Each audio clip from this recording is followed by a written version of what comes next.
Glasgow হচ্ছে স্কটল্যান্ডের একটি অন্যতম শহর। এই শহরটি একসময় ইউনাইটেড কিংডমের দ্বিতীয় বৃহত্তম শহর ছিল, মানে লন্ডনের পরে। লন্ডনের সঙ্গে এই শহরটির অনেক মিল আছে। যেমন লন্ডন শহরটি থেমস নদীকে ঘিরে গড়ে উঠেছে, তেমনি গ্লাসগো শহরটি রিভার ক্লাইডকে ঘিরে গড়ে উঠেছে। গ্লাসগোকে অনেক সময় স্কটল্যান্ডের পোর্ট সিটি বলা হয়ে থাকে। গ্লাসগো যেতে গেলে লন্ডন থেকে ডিরেক্ট ট্রেন পাওয়া যায়, যা 5 থেকে 6 ঘন্টার মধ্যেই পৌঁছে দেয়। তাহলে চলুন ব্লগটা শুরু করা যাক।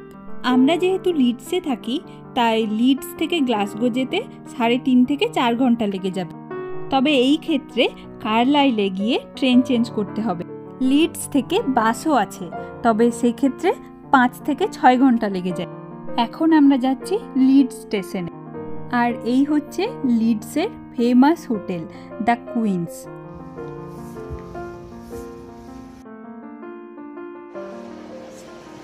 ট্রেনে উঠে পড়েছি।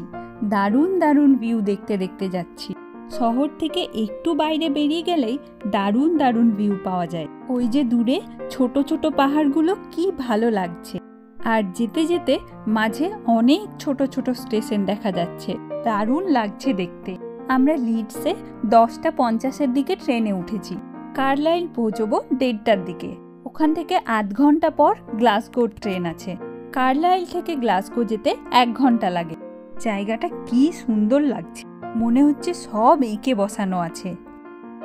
আমরা কার্লাইল পৌঁছে গেছি। এই স্টেশনটাও খুব সুন্দর দেখতে আর বেশ বড়। আমরা এখান থেকে খুব ভালো একটা ট্রেনে যাব, সেটা হচ্ছে আভান্তি এক্সপ্রেস। একদম ফ্লাইটের মতো দেখতে না ট্রেনটা? লন্ডন থেকে আসছে এই ট্রেনটা। এখানে ওয়্যারলেস চার্জার দেখে আমরা খুব মজা পেয়ে গেছিলাম। কি সুন্দর চার্জ হচ্ছিল। ফোনটা রাখো, এই দেখো চার্জ হচ্ছে।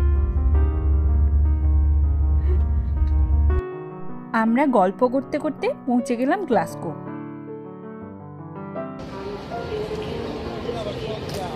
আমাদের হোটেলটা স্টেশন থেকে একদম কাছেই, পায়ে হেঁটে 5 মিনিট। আমরা 4 দিনের জন্য হোটেল বুক করেছি। হোটেলটা ক্লাইড রিভারের কাছেই রয়েছে। ও আচ্ছা, বলাই হয়নি, আমাদের 4 জনের গ্রুপ হাইল্যান্ডের দিকে যাওয়ার প্ল্যান আছে, তাই 4 দিনের জন্য এসেছি আমরা। ও হ্যাঁ, বাদলা মুভির শুটিং হয়েছিল এখানে। এই যে সামনে যে ব্রিজটা দেখা যাচ্ছে, সেখানেই বাদলা মুভির ফার্স্ট সিনটা শুটিং হয়েছিল। ফার্স্ট সিনে দেখা যায় অমিতাভ বচ্চন এই ব্রিজ দিয়ে হেঁটে যাচ্ছিল। এমনকি আমাদের হোটেলটাও দেখা যাচ্ছিল ওই সিনটাতে। এই ব্রিজের অপোজিটেই আমাদের হোটেলটা। আমরা যেহেতু 4 জন, তাই একটা অ্যাপার্টমেন্ট নিয়েছি, যাতে রান্না বান্নাও করা যায়। 3টে বেডরুম আছে আর 2টো বাথরুম। 6 জনের জন্য এই অ্যাপার্টমেন্টটা। আমাদের সাথে আর একটা ফ্যামিলি জয়েন করলেও কোনো প্রবলেম হতো না। এই যে এই একটা রুম, তবে এই রুমটা বাকি 2টো রুমের তুলনায় একটু ছোট। আমার তো খুব ভালো লাগলো এই অ্যাপার্টমেন্টটা। আর হলের পাশেই রয়েছে কিচেন। কিচেনে তো সব কিছুই রয়েছে, বাসনপত্র, মাইক্রোওয়েভ সব আছে, মানে বেসিক জিনিসগুলো সবই আছে। আর এইদিকে হচ্ছে একটা বিশাল বড় বেডরুম, আর একদম ইন্টারকানেক্ট, এখান দিয়ে গিয়ে আরেকটা বেডরুম। এই রুমটাও দারুণ। আর এই যে আমাদের অ্যাপার্টমেন্ট থেকেই দেখা যাচ্ছে সেই বাদলা মুভির ব্রিজটা। আমরা 3টের দিকে গ্লাসগোতে পৌঁছে গেছি, তাই হোটেলে ব্যাগপত্র রেখে ভাবলাম গ্লাসগো সিটি সেন্টারটা একটু ঘুরে আসি, তাই বেরিয়ে পড়লাম। আমার তো এই জায়গাটা দেখে মনে হচ্ছে আমি লিডসেই আছি। আসলে এখানে সব জায়গায় প্রায় একই মনে হয়। শুনলাম এখানে নাকি স্পাইডারম্যানের শুটিং হচ্ছে, তাই ভাবলাম যাওয়া যাক, যদি কিছু দেখতে পাই। সিটি সেন্টারটা ঘুরে যাব আমরা স্পাইডারম্যানের শুটিং দেখতে।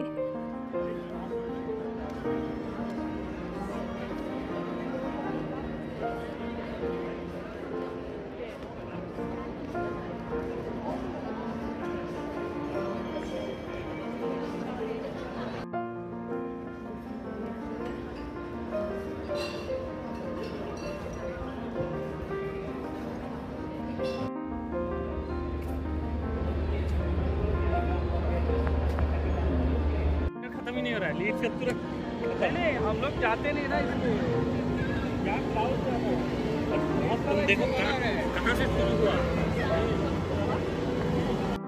এই যে এখানে হচ্ছে, কত ভিড়। আমরা তো একবার এই দিক একবার ওই দিক করছি, কোথা থেকে ভালো দেখা যাবে সেটাই দেখছি। এই রোডটা একদম বন্ধ করে দিয়েছে।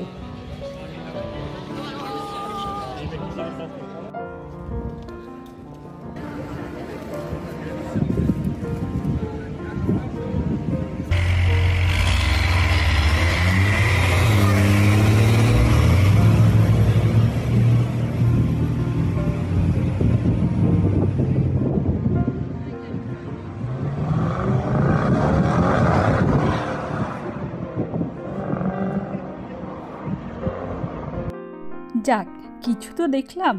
তবে সেদিন টম হল্যান্ড ছিল না, পরের দিন নাকি এসেছিল, কিন্তু আমরা ঘুরতে বেরিয়েছিলাম। এরপর আমাদের হোটেলের কাছেই একটা ইন্ডিয়ান রেস্টুরেন্ট ছিল, সেখানে কিছু খাওয়ার জন্য গেছিলাম। তাহলে আজকের ব্লগটা এখানেই শেষ করছি। ব্লগটা ভালো লাগলে একটা লাইক করে দেবেন, আর চ্যানেলটা সাবস্ক্রাইব করতে ভুলবেন না। দেখা হবে গ্লাসগোরি অন্য একটা ব্লগ নিয়ে। খুব ভালো থাকবেন আপনারা, আর হ্যাঁ, কমেন্টে জানাবেন ব্লগটা কেমন লাগলো।